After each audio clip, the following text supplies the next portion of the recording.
Welcome back to the Asset Move Laboratory. Now, if you're listening to this, it probably means you've decided that the standard financial news, all that noise, The CPI prints, the Fed minutes. exactly, the talking heads, you've decided it's a distraction. You're here because you want the signal. That's it, exactly. I mean, most people are just watching the waves, on the surface or trying to predict the weather. Right. We're here to look at the tectonic plates shifting underneath the seabed. And today, we're not just looking at charts. We are performing an intellectual autopsy on the entire global financial system. And I want to set expectations right from the start. This is what we call a red-flavored deep dive. We're not here to be polite. No. We are going to strip away the comforting lies of modern finance. Things like, oh, inflation is good for growth, or that a government can just print prosperity. We're looking at the rot underneath. It's going to be intellectually brutal. Okay. It has to be. If you want to survive what's coming, you have to understand what came before. Okay, so let's open the dossier. We're focusing on one man today. The first architect in our Bitcoin 21 Protector Chronicles, Ludwig von Mises. Mises. Now, usually you bring up an Austrian economist from 1912 and, people's eyes glaze over. They picture some dusty academic. But our sources, they frame him very differently. They called him the Sentry of Sound Money. Because he wasn't just an economist. Mises is. He's the prophet of the collapse that we're living through right now. To really get this, you have to mentally transport yourself. Yeah.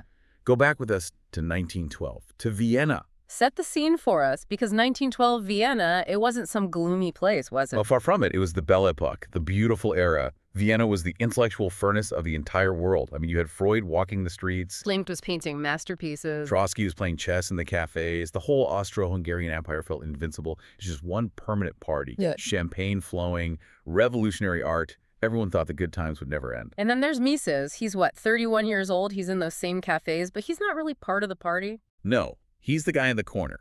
He's looking at the structural beams of the building and realizing they're made of balsa wood. He's looking at the financial plumbing. While the world is, sleeping, he's writing the theory of money and credit. And he's predicting the whole thing is going to come crashing down. With mathematical precision. He's predicting the catastrophe that happens when governments hijack the money supply. But let me play devil's advocate for a second. In 1912, the world was on a gold standard. Money was gold. It wasn't the kind of fiat paper we have now. So why was he so panicked? What did he see that everyone else was missing? He saw the philosophical shift. Before Mises, the consensus, Yeah. The mainstream media of the day, they believed in something called the state theory of money. Okay. They thought money was just a veil, a creation of the state. If the emperor said, this piece of paper is worth 5 crowns, then it was. Mises looked at that and just said, absolutely not. And this is where he brings in marginal utility. He applies it to money itself. Okay, for anyone who slept through their econ class, break that down for us. What does that mean in plain English? It just means that value is subjective. It comes from you, not the thing itself. Think about a glass of water. Okay. If you're in a restaurant with free refills, that water has almost no value to you. You might not even finish it. But if you're stranded in a desert, haven't had a sip in 3 days, That same glass of water is worth everything. it's worth your life savings. The water didn't change. Your need for it changed. Mises proved that money works the exact same way. Its value comes from millions of individuals making choices, not from a king or a central bank telling you it's valuable. So he flips the whole power dynamic. Money isn't a tool of the state to control people. It's a tool of the people to trade with each other. Sure. It's a shield.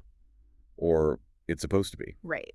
And Mises warned, he said, if the state monopolizes that tool, if they start printing money out of thin air for wars or to buy votes, he said that isn't just bad policy, it is civilizational regression. He was building a theoretical bulwark to protect individual liberty. And here's the hook. This is why we're talking about him. The logic he wrote down with a fountain pen in 1912 is the exact same logic that Satoshi Nakamoto transplanted into C++ code almost 100 years later. And that's the connection we have to drill into, because frankly, this is the biggest hurdle for people. I hear it all the time from Wall Street types, from my own family. The no intrinsic value argument. Yes. Okay, I get gold. It's physical. But Bitcoin. It's just code. It has no intrinsic value. And, it feels intuitive. It feels like digital air. How can we call it sound money when it didn't even exist 20 years ago? But Mises solved this. Yeah. He solved this problem before computers were even a thing. With the regression theorem. The regression theorem. Okay. This is the heavy lifting part of the episode, so let's walk through it carefully. Let's do it. What was the problem he was trying to solve? Well, economists were stuck in this circular logic loop. Mm-hmm. If I ask you why that dollar bill in your pocket is valuable, what do you say? Because I can use it to buy a sandwich. Right. And the sandwich guy takes it because he can use it to buy beer. I value it because you value it. You value it because he values it. It's a loop. Right, it's circular. You can't explain the value of money by just saying it has value as money. You can't. Mises broke the loop by adding one thing. Time. Temporal regression. So we're time traveling again? Mentally, yes. Mises said, okay, to understand the value of money today, you have to look at its purchasing power yesterday. To understand yesterday, you look at the day before. You just keep tracing it back, day by day, year by year. You just rewind the tape until you get to the very beginning. Exactly. The big bang of that money. The very first moment that thing was used as a medium of exchange. And Mises proved that at that origin point, the object must have had value as something else first. It had to be a commodity. Okay, that makes total sense for gold. Before gold was money, people valued it because it was shiny, it was used for jewelry, for industry. It had a prior value. Correct. And this is where the skeptics think they've got Bitcoin. They say, aha, Bitcoin was never a commodity. It launches money on day one. So it violates the theorem. It's just a bubble. It's a pretty compelling argument if you don't really understand the tech. It sounds like Bitcoin just skipped a critical step. But it's just lazy analysis. Huh? Because Bitcoin did have a commodity value before it had a monetary value. Wait, what was the commodity then? You can't wear Bitcoin? You can't, fill a tooth with it? The commodity was technology. Think back to January 2009. The first people running Bitcoin nodes, Hal Finney, the cypherpunks, they weren't trying to buy coffee with it. Bitcoin's price was $0. Literally $0. They weren't in it for the money. They were running the software because they valued the utility of the system.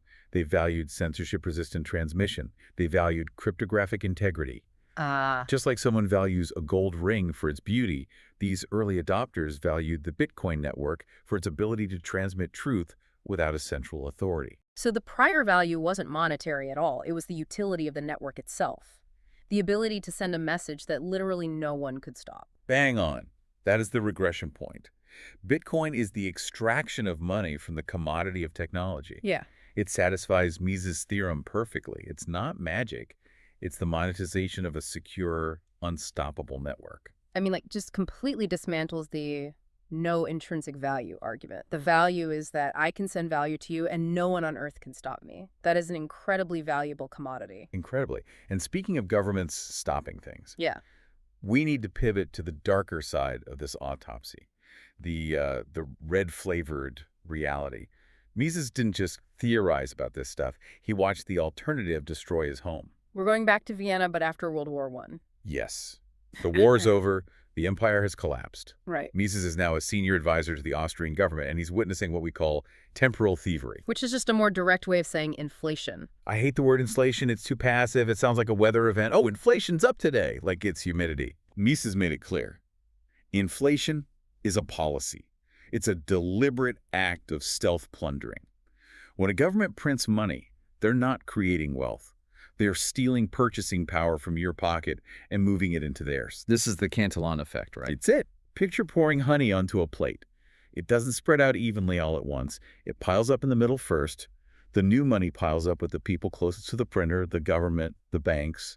They get to spend it while prices are still low. So they get to buy up the stocks, the real estate, all the hard assets. Before the market even knows what hit it.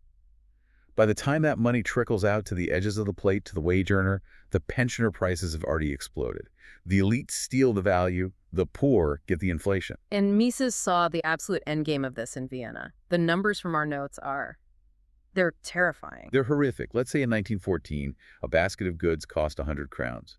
By 1923, that same basket cost 1.18 million crowns. It's incomprehensible. But numbers are abstract. Let me give you the image that Mises actually recorded, something he watched with his own eyes. He looked out at the Vienna woods. These are beautiful, historic, protected forests, the pride of the city. Okay. And he saw Viennese citizens, the same people who used to discuss opera and art in the cafes, marching into those woods with axes. To chop down the To park. chalk down the Vienna woods for firewood, because the paper chrome was so worthless it couldn't buy coal. It couldn't buy heat. Yeah. The paper wealth of an entire empire had just evaporated, so civilization had to cannibalize its own environment just to survive a winter. That is an unbelievable image. You think you're living in this advanced society, and next thing you know, you're chopping down your own history just to stay warm because the money broke. That is the inevitable end state of government money. Oh. It's not a scale, it's a cliff. Right, And yep. Mises was screaming it from the rooftops. But they didn't listen. They thought they could manage it. Which brings us to signal hacking. Because the arrogance of central banking then and now is this idea that a few smart people in a room can plan an economy. And Mises proved in 1920 that this is literally impossible, not hard impossible. And it all comes down to interest rates. Which most people just think of as a lever the Fed pulls to cool down or heat up the economy, a thermostat. That is the lie. Mises showed that interest rates are the price of time. It's a measure of society's time preference. How willing are we to save today for a better tomorrow? In a free market, that rate tells the truth about how many real resources, steel, labor, bricks, are actually available. It's a signal. It is the most important signal in all of capitalism. Mm. But when a central bank artificially lowers that rate, what are they doing? They're hacking the signal. They're broadcasting a lie. They're telling every entrepreneur, hey, capital is cheap, resources are plentiful, go build. So the developer starts building the skyscraper, the tech company starts a new R&D project, they think the resources are there. Exactly. Mises called this malinvestment. Think of it like a builder who looks at a signal that says, you have 1 million bricks. So he starts building this huge mansion. The foundation gets laid, the walls go up, everything looks great. That's the boom. Right. Everyone feels rich. Employment is high. But then, halfway up the second floor, he realizes the signal was a lie.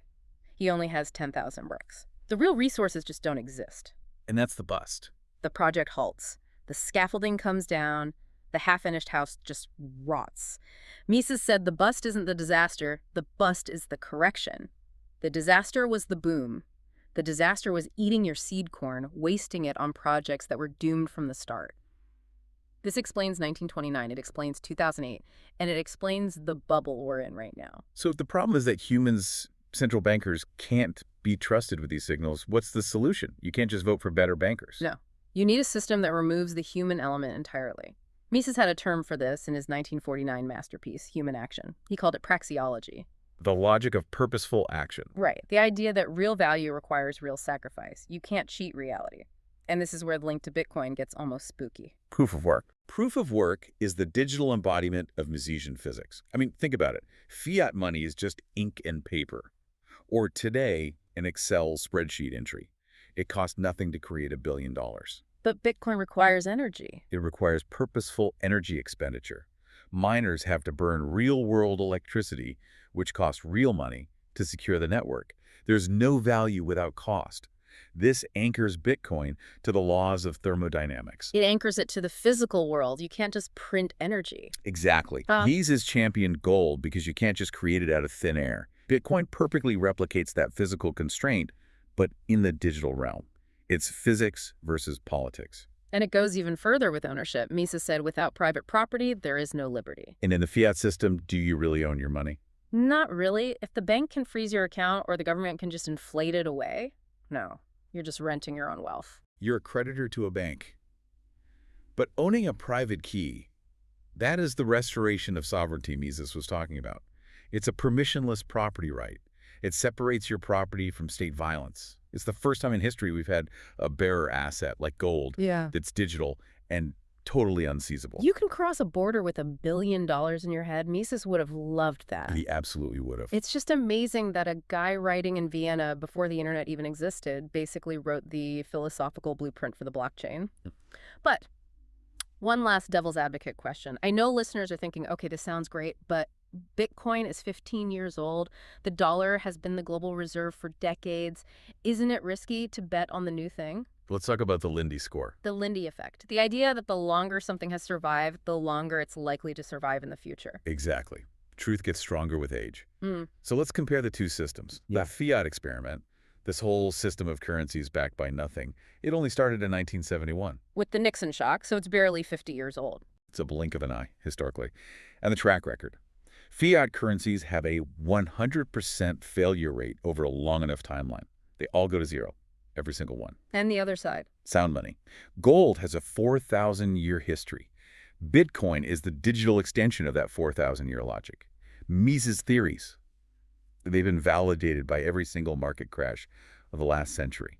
Every time they try to print their way to prosperity, Mises is proven right. So the Lindy score of Mises' truth is, it's incredibly high. It's anti-fragile. Think of everything Bitcoin has survived. Civil wars, nation-state bans, exchange collapses, and it's still here. Blocks are still being produced. Its Lindy score is just skyrocketing. We're literally watching a 50-year experiment fail in real time while a 4,000-year truth is being rebooted in code. That's the perfect way to put it. So what does this all mean for someone listening? We've done the autopsy. We see the rotting foundation of fiat, the signal hacking, the bust that's coming. We see the bedrock of Mises and Bitcoin. What's the move? You have to look at Mises himself. They called him the last Knight of Liberalism because he refused to compromise. He would not along with the Nazis, and he would not along with the inflationists. He bet his entire life on unchanging truth. And he paid a huge price for it. He had to flee Europe, died in exile. He did, but he left us the map. So here is the asset move directive for everyone listening. This is not financial advice. This is a survival strategy. Monetary sovereignty must be a matter of technology, not politics. If you're waiting for a politician to come and save your savings, you are already lost. Correct. You have to build your own fortress, the $21 million fortress. Reclaiming your sovereignty isn't a choice anymore. It's a decision to move your labor value, the hours of your life you traded for money, into a vehicle that cannot be diluted. You have to exit the fake prosperity of debt before it collapses. Mises had a quote, a real call to action. I think it's the only way we can end this. He wrote, "Everyone must thrust himself vigorously into the intellectual battle." Meaning you can't just sit on the sidelines and watch. You cannot be a passive observer. If your society is sweeping toward destruction, like Vienna in the 1920s, you have a duty to understand money and to protect yourself. The warning was sent 100 years ago. The solution is running on thousands of nodes as we speak. The autopsy is complete. The system is dead. Long live the network. Long live the network. That's it for this deep dive from the Asset Move Lab. Take Mises' advice. Don't just listen. Thrust yourself into the battle. We'll see you on the next one.